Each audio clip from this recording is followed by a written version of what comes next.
এটা পিজা। এটা কি খাইতেছো তুমি বাবা? পিজা এটা পিজা?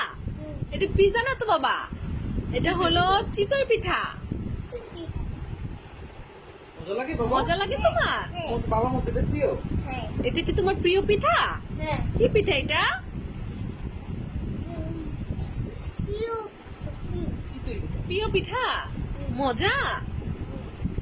এটা কে বানাইছে? দাদু। জোরে বলো। দাদি মজা হয়েছে? হ্যাঁ হসকার ফার্স্ট ক্লাস? কতটুকু ফার্স্ট ক্লাস?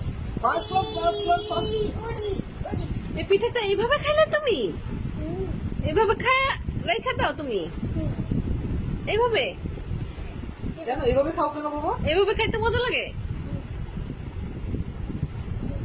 মানে হ্যাঁ। ও সত্য সত্য ও মানে আচ্ছা। এগুলি শক্ত শক্ত, এই জন্য শক্তটা খাইতে পারে না, একটু কষ্ট হয়। ভিতরেরটা তো মজা, ভিতরেরটা যে খাইতে পারে না বাবা? নরম। হুম। ও যে ওইভাবে খায়, যেটা ভালো লাগে ওইভাবে, যেন ভালো লাগে। ওটা ফ্রিজে রাখো, ওটা টেবিলের উপরে রেখো। দেখো দেখো দেখো, এটা একটা নিয়ে যাও, ঢাকনা দিয়ে রেখে ফ্রিজে রেখে দিও। না আগে খাবো তো না আর খেতে হবে না, ভাত খেয়েছেন, আবার কালকে খেন, কালকে গরম করে দিব। রাখ।